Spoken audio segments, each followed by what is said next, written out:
예, 김태형 전 장관을 만나고 온 이희정 기자가 지금 제 옆에 나와 있는데 그 전에 잠깐 좀 속보를 전해드리자면 지금 종결회의가 8시에 시작됐다고 말씀을 드렸습니다. 남북 회담에. 근데 통일부 쪽의 얘기로는 재협의를 하는 것은 아니고 다시 말하면 종결회의에 그대로 들어가 있는 것이죠. 다만 이 종결회의가 얼마 남지 않은 것 같다라는 것이 가장 최근에 들어온 소식입니다. 그래서 빠르면 아마도 저희 뉴스 시간 중에라도 이 종결협의 내용을 여러분들께 전해드릴 수 있을 것 같습니다. 나온 대로 곧바로 연결해서 알려드리도록 하겠습니다. 자, 이희정 기자가 말씀드린 대로 나와 있습니다. 김태형 전 국방장관을 만나고 왔는데 김 전 장관이 공개하지 않은 협정이라고 표현을 했습니다. 공개하지 않은 협정은 그러니까 이제 뭐 비밀 협정 혹은 이제 이면 계약. 왜냐하면 뭐 많은 분들이 아시는 것처럼 아랍에미리트 연합의 원전을 파는 대신 뭐 유사시에 군을 보낸다 이런 얘기가 되기 때문에 그것이 이른바 이제 이면 계약으로 들어가 있었다. 이것을 사실 실토하는 그런 상황이 됐네요. 네, 맞습니다. 이 김태형 전 장관은 이명박 정부에서 2009년 원전 수주를 체결할 당시에 직접 군사협정을 맺은 당사자입니다. 예. 당시에도 이 유사시 군사적 지원, 그러니까 이 자동 개입 조항이 포함됐다라는 의혹이 계속해서 일었지만 이명박 정부는 공개하기를 계속 거부를 했고 예. 또 이면 합의 사실에 대해서도 그런 사실이 없다 이렇게 주장을 해왔습니다. 예. 그러다가 김 전 장관이 약 7년 만에 이 입장을 밝히고 이 부분을 인정을 한 건데요. 이 비밀 협정 내용을 또 잘 안다고 할 수 있는 이 아랍에미리트의 칼둔 청장이 방한한 직후입니다. 예. 근데 그 김태형 전 장관이 그 얘기한 게 맞습니까?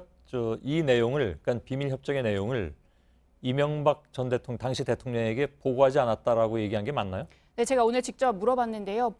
본인이 당시에는 보고를 하지 않았고 이 대통령에 따라서 이 사실을 몰랐다. 그리고 이 이후에도 그러면 몰랐냐라고 예. 물어봤더니 그것까지는 잘 모르겠다. 이후에는 뭐 알았을 가능성도 있지만 당시에는 몰랐다라고 이야기를 했습니다. 그게 근데 상식적으로 말이 됩니까? 왜냐하면 대통령은 군 통수권자인데 군 통수권자가 자기가 지시를 하게 돼 있는 군대가 남의 나라 일에 여차직하면 개입하게 돼 있는 상황을 모르고 간다는 게 말이 됩니까? 이게 사실 알았어도 문제고 몰랐어도 문제로 보여집니다. 그렇죠. 네. 예. 그 얘기가 나왔다길래 좀 궁금해서 다시 좀 확인을 해봤습니다. 네. 이명박 전 대통령도 지난 1일에 이면 계약은 없었다 이렇게 주장을 했습니다. 이건 뭐 사실이 아닌 걸로 드러난 상황이 됐는데, 근데 김 전 장관이 현직 장관 시절에 국회에 나와서 한 발언도 이런 게 없었다고 얘기했기 때문에 그건 위증에 걸리겠네요. 네, 이 원전 수주가 체결되고 바로 이듬해인 2010년에 이 국회 국방위원회에서 유승민 당시 국방위원이 이 부분에 대해서 김 전 장관에게 집중적으로 추궁을 한 적이 있었는데요. 예. 직접 한번 들어보시죠. 유사시 군사적 지원이나 안전보장이나 파병이나 이런 거를 합의나 약속한 적이 있습니까? 그러니까 약속은 아니고 예. 그런 것이 약속은 없었습니까? 없었습니다. 앞으로 작년에는 약속이 없었습니다. 예. 결국 이 발언 자체가 이 위증을 한 셈이 돼버렸습니다. 그러네요. 자, 저 당시에도 인정하지 않고 비밀 협약 사실을 숨긴 것이 결국 국익을 위한 것이다 이렇게 주장하고 있는 것 같습니다. 똑같은 얘기를 하고 있습니까 지금도? 네, 김 전 장관은 이 당시 국회가 어떤 경우에서든 반대를 할 게 뻔했기 때문에 예. 이런 국회 비준 논의 자체를 피하는 게 나을 것 같다라고 판단을 했다 이렇게 이야기를 했습니다. 예. 만약 국회 비준 문제가 해결이 안 돼서 계속 문제가 됐다면 이 당시에 원전 수주도 좀 힘들었을 거라는 얘기도 했는데요. 예. 직접 들어보시죠.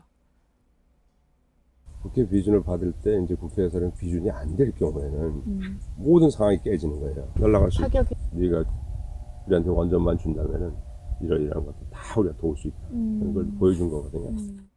네, 이 때문에 이 실제 군을 보낼 일이 만약에 생겼을 경우에는 그때 가서 이 한국 국회가 반대를 하기 때문에 좀 상황이 어려울 것 같다 이렇게 UAE 측에 설명을 하려고 했다라는 주장입니다. 예. UAE 쪽의 입장에서는 좀 황당한 그런 상황이 됐을 것 같습니다. 뭐 그래서 이제 비서실장도 그렇게 달려간 그런 상황이 됐다는 얘기인데 국회 동의는 뭐 말할 것도 없고 국회에 언급조차 하지 않고 약속을 해준 것은 사실은 이건 좀 위헌에 속하는 거 아닌가요? 네, 맞습니다. 이 유사시 군사적 지원이라는 게 곧 파병을 의미하고 예. 이 파병의 경우에는 국회 동의가 반드시 필요합니다. 그런데 결론적으로 이걸 무시를 하고 유사시의 군사적 지원을 약속한 게 돼버렸기 때문에 이 현 정부가 그러니까 문재인 정부에서 이 부분을 들여다보다가 이게 국내법에 문제가 있다라고 생각을 해서 이 부분을 좀 손을 대려다가 예. 여기까지 온 것으로 보입니다. 예, 알겠습니다. 이희정 기자였습니다.